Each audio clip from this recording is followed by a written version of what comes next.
Graves is the new area control necromancer added to Deadlock in the Old Gods New Blood update. She spawns tombstones and zombies to help out in the fight and overwhelm the enemy. Here's the full ability breakdown, her best items and much more. Let's get right into it.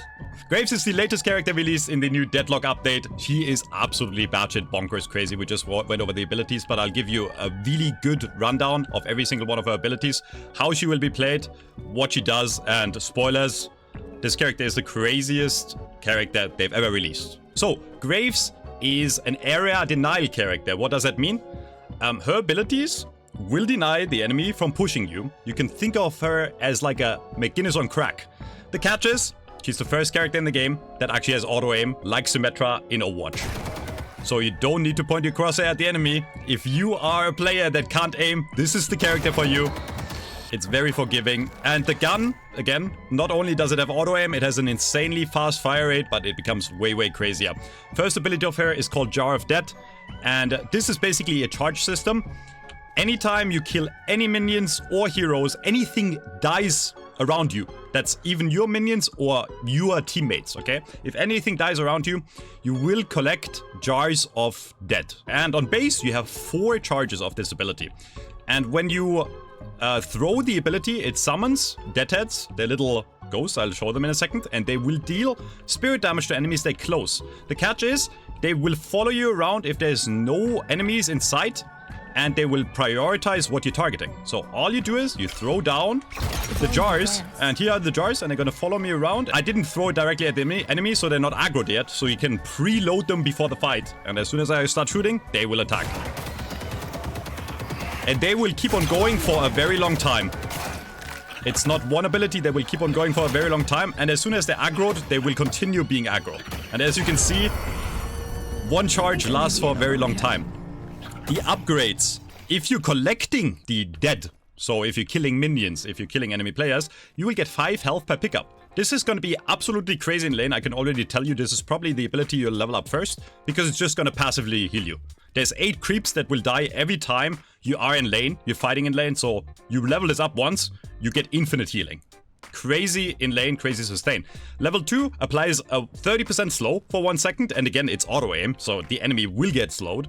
And the max level is going to summon 2 more deadheads, and deadheads now trigger the Essence Theft. Essence Theft is an ability we'll get into next, and it's a third ability. The reason I'm going to go into this is a passive. Okay?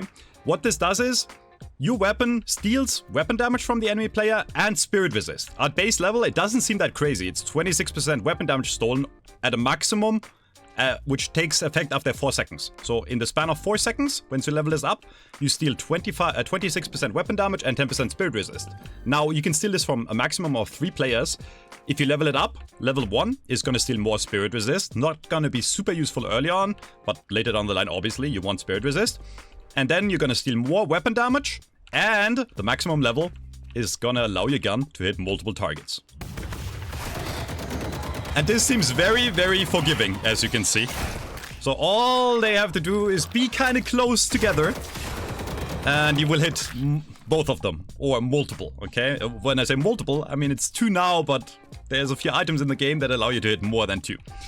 And that also means that you're gonna steal the weapon damage from them, both of them, and the spirit resist, right? At level 2, I'm stealing weapon damage and spirit resist from both. So now I just had 60% extra weapon damage for 20% extra spirit armor just by like dealing damage to 2 enemies. So if you max Jar of Dead, that also applies to your Essence Theft, okay? So the effect that Essence Theft has, so even if you're not attacking them, if you're gonna basically run away and have your deadheads attack them, you will get spirit resist and weapon damage. So you can very easily kite the enemy and stay alive while getting more buffs. Ability number 2 is Grasping Hands. This is going to make basically a line in front of you, and anyone crossing that line is going to get immobilized, rooted, basically held in place for 1.5 seconds.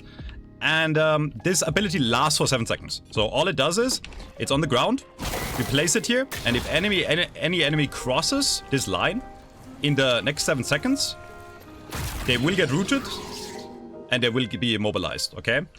And again, level up, 2-second duration, more immobilized duration, and then it's gonna increase the wall length and decrease the cooldown on max level.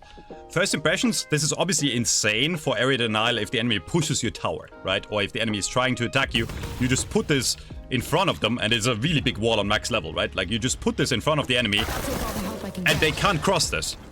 It's gonna be, let me try real quick. Let's try a jump dash. I think even a jump dash will not allow you to cross this. We're gonna have to see how high you have to jump to get there. That being said, I think this is gonna be an ability you level up later. I think on base level, it already does what it's supposed to do. It stops the enemy from running in, because if they run in, they will die, right? If they get rooted, they will die. Not super high value points early on. 1 and especially 3 seem way crazier. Now, the ultimate is called Burrow Decree, and this is very akin to an ultimate of Undying in Dota. What it does is it summons a tombstone, and it will send ghouls down towards the enemy Patreon, okay? So they function like extra creeps.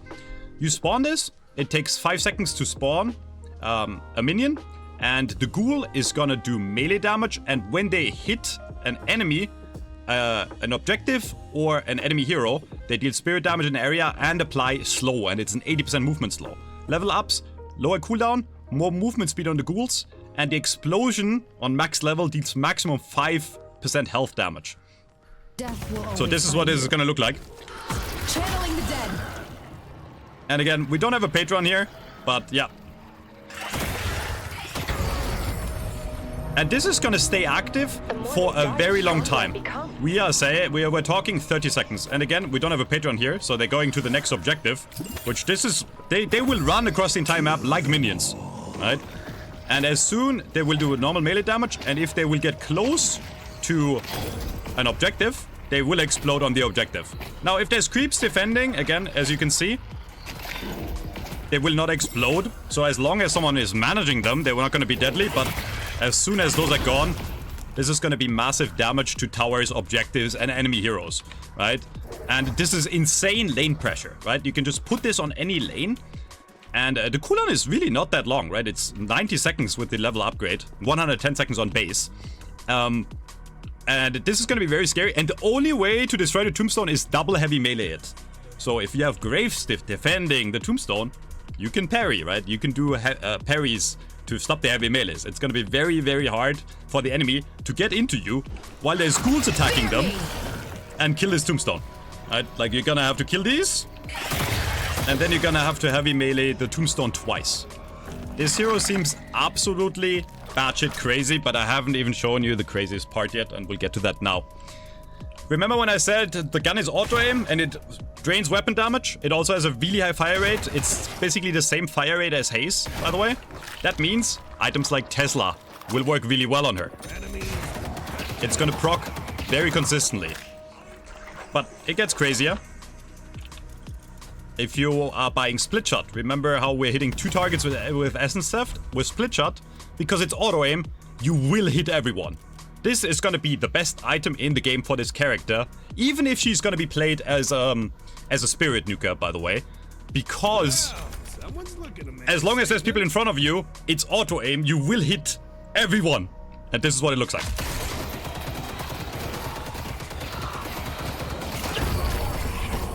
And remember, during all that time, I just got 200 weapon damage from that bonus, by the way. Remember, during all of that, I will also gain all of their spirit resist and steal theirs. Now, we can take this a bit further, because Ricochet also works. So this is what this looks like.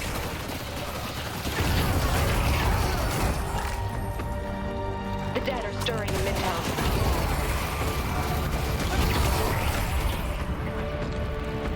And now, I know these are base spot minions. Someone in the comments is gonna be, bro, they're just level 1, that's why it does so much damage. You have to understand, the way Ricochet works is, the first target you hit will bounce to the next target, right? But everything is auto-aim, so everything will be intertwined, connected. So if you combine this with Split Shot and Tesla, this is what it looks like. I can feel my power growing. Yeah, now we can apply other debuffs. Toxic Bullet seems to be working really well. I got more with it.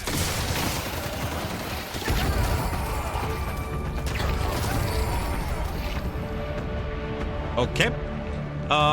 And if that is not good enough, remember how Jar of the Dead also proc the Essence Theft.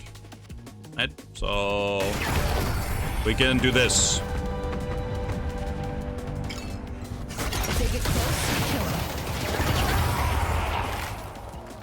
Realistically, Jar of the Dead really doesn't have the greatest spirit scaling if you look at it, right? Like, the damage is times 0.3, so not crazy.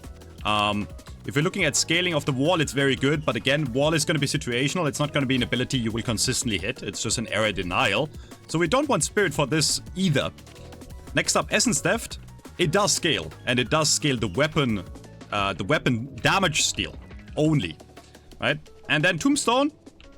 Again, that is very good scaling, right? The spirit damage, if the ghouls are hitting, very good. But like, now thinking about it, the main thing that is going to make the ultimate strong is not necessarily going to be the spirit damage. It's the pressure you can apply in lane.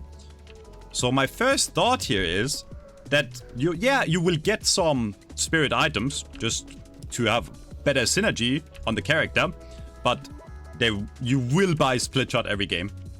Just because you will be able to hit multiple targets. The fact that she is auto aim and can become giga resistant with it is crazy. So the best items I want to say in this game for her are gonna be split shot and leech. And leech is gonna be crazy because you will consistently do spirit damage with your Jar of the Dead, but you will also do consistent gun damage, right? So you really, I think on this character, you really want to stay alive. Now, if we're looking at the default build here that Valve has made for us, right? They seem to have somewhat the same idea. They're also running extra charge rapid recharge. By the way, Tesla is in the build. I didn't even see it. They changed this. The fact that they're not putting split shot in here is criminal, because it's gonna be bought every game, I can guarantee you that. But again, spirit debuffs, I will play more of a gun build, and as you can see, Valve knows how strong these items will be in the late game, right? Capacitor, Ricochet is in here, and I didn't know this before I was talking to you. I don't see how a lot of raw spirit, like Boundless Spirit, is gonna make her strong. So, what do I recommend for a build? Or what do I recommend for you to level up? How would I level up the character? Very simple. On base level, you definitely get 1 point in Jar of the Dead early because it's gonna heal you, right? And then again, this is very close to like something like the Warden Cage, where it's good to have to scare the enemy away, but the effect will not often proc, is my point. So you will probably avoid points in this.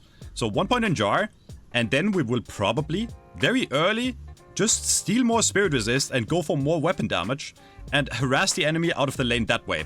I will also obviously experiment with having very early Jar of the Dead, but you're not gonna max Jar of the Dead first, in my opinion, because again, it's gonna proc Essence Theft, so you wanna have a high level of Essence Theft first to make the one worth it. So I will experiment with 1 point in Jar of the Dead, and then I will max Essence Theft really early and run around and play a tanky gun build with a lot of lifesteal. And I'll be an annoying piece of shit, and this character will get nerfed in exactly like 20 minutes from now, I think, from what I've seen. Might be wrong, but I will get into the game now. If you have any questions, let me know in the comments. Until next time.